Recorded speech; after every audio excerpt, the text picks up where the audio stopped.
Bonsoir Luc Ferry, vous êtes ancien Bonsoir, ministre de l'Éducation Ruth. nationale, philosophe bien sûr. Olivier Ferrand, vous présidez le club de réflexion, on dit think tank, Terra Nova, et plutôt proche du Parti Socialiste, on l'a souvent dit sur ce plateau.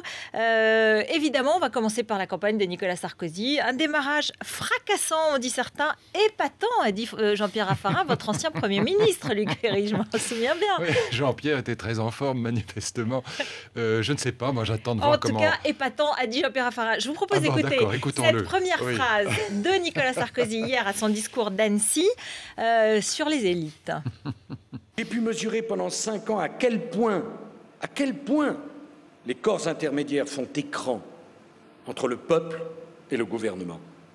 Les syndicats, les partis, les groupes de pression, les experts, les commentateurs, tout le monde veut parler à la place du peuple. Cette question de l'entre-soi des élites politiques, des élites économiques, des élites administratives, des élites syndicales, eh bien de cet entre-soi, il ne sort que des compromis boiteux et au final, il ne sort que l'immobilisme.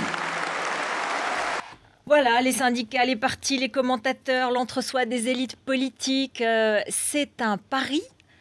Il est le candidat du peuple et il rejette le système. Ça passe, ça? C'est crédible?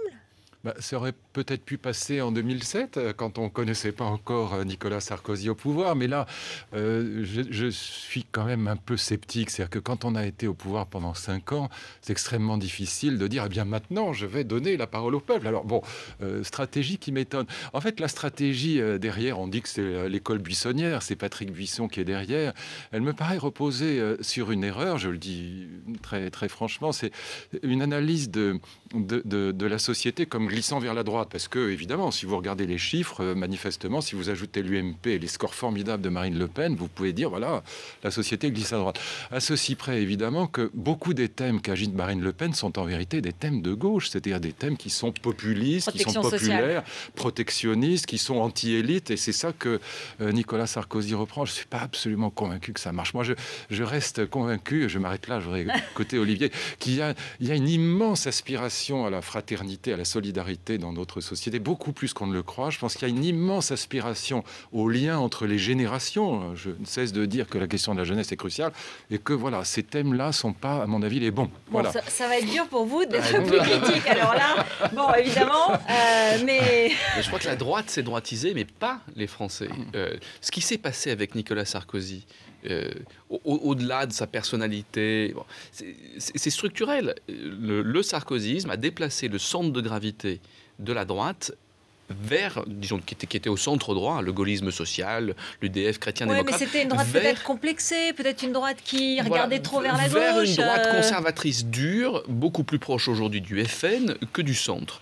Et ce mouvement de décentrement a fait perdre à Nicolas Sarkozy et à la droite une partie de son électorat, qui est l'électorat centriste, l'électorat même de centre droit, de culture chrétienne-démocrate, un électorat qui bougeait très lentement de la droite vers la gauche, confère par exemple la Bretagne catholique devenue entièrement socialiste très lentement, mais cette plaque tectonique qui avançait très lentement a cassé net sous l'effet du sarkozysme, qui a d'une certaine manière reconfiguré le paysage politique à son détriment. Et aujourd'hui, quand on regarde les sondages, c'est quand même impressionnant. Vous avez des sondages qui donnent 60-40 de manière systématique au camp de François Hollande. Ça se réduit légèrement. Entre 55 et 60. Mais juste dans le discours de Nicolas Sarkozy, il n'y a pas que ça. Il y avait aussi j'ai réformé le pays, j'ai modernisé la France et j'essaye de sortir de l'immobilisme parce qu'on est dans une situation économique gravissime et on ne peut pas rester à regarder les trains passer. Mais si juste réussir à être en désaccord avec vous, c'est quand même le but du jeu. Il faut. Non, parce que en fait, à titre personnel, si on regarde la personne de Nicolas Sarkozy, c'est pas vraiment un type de droite en vérité.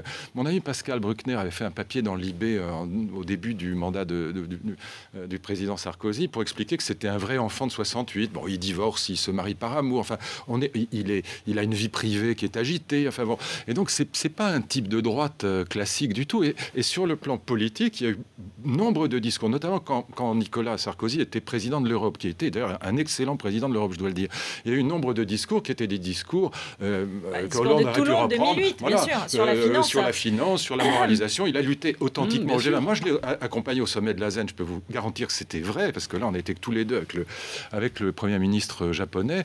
Il disait carrément au Premier ministre japonais, si on ne met pas de la régulation, si on ne supprime pas les paradis fiscaux, on est morts tous les deux. Donc, ce n'était pas du tout un discours de droite. Là, on est en campagne. C'est vrai, mais sur les questions économiques et sociales, sans doute, en tout état de cause, c'était certainement pas un libéral. On est bien d'accord. Ce qu'il a donné à la droite orléaniste, à la droite, à la bourgeoisie, très interventionniste. C'était absolument pas l'idéologie libérale, c'était l'argent, c'était le paquet fiscal, c'est la redistribution fiscale à l'envers et les 20 à 25 milliards d'euros par an de cadeaux fiscaux qu'il a accordés aux Français les plus aisés. Mais fondamentalement, ce qu'il a fait, c'est mettre l'accent de la politique, non plus sur les questions économiques et sociales, mais sur les valeurs. Et sur les valeurs, sur l'identité nationale, sur l'immigration, sur l'islam, il est plus proche du Front National qu'il est du centre. Je veux dire, est-ce que son positionnement, c'est pas du populisme, du bonapartisme, mais ça n'est pas obligatoirement de l'extrême droite. C'est un peu plus... c'est la droite populaire. Oui, mais c'est un peu différent quand même. Non, c'est un peu différent. C'est un positionnement...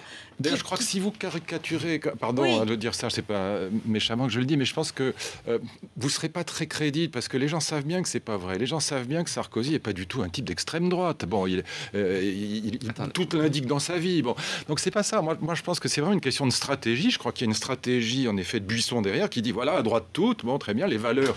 En effet, c'est pas du tout celle que j'aurais choisie si jamais il m'avait demandé mon avis. Mais enfin, il n'y a aucun risque. Mais moi, j'aurais choisi la fraternité, j'aurais choisi l'équité, j'aurais choisi le lien entre les générations. Quand vous lisez autorité, responsabilité et travail... C'était les mêmes en 2007 quand même. Mais attends, mais c'est de l'huile de ricin, c'est de l'huile de foie de morue. On va écouter... Tout son parcours de mandat a été marqué par des dérapages de ce genre. Et aujourd'hui, tous les dérapages anti-humanistes... Mais bien sûr, il y a eu des bonnes choses aussi, mais tous les dérapages anti-humanistes sont le fait de son gouvernement et d'ailleurs plus du Front National. Alors, on va écouter son attaque contre François Hollande et c'est là-dessus que je vais vous interroger, Olivier Ferrand. Quand même. Pardon. Oui.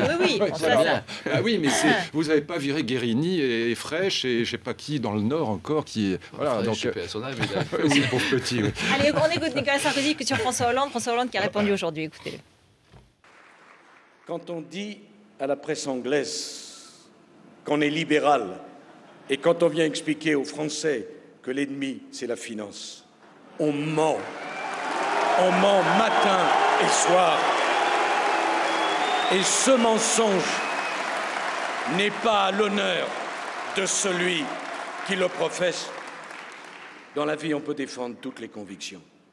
On peut même choisir son vocabulaire en désignant des ennemis.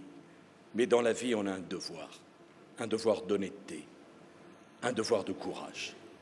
Alors voilà, est-ce que François Hollande y tient plusieurs discours, un double discours, un pour les libéraux anglais auquel il dit précisément, on retrouve la phrase du Guardian, nous avons libéralisé, la gauche a gouverné pendant 15 ans, durant lesquels nous avons libéralisé l'économie et ouvert les marchés à la finance et aux privatisations.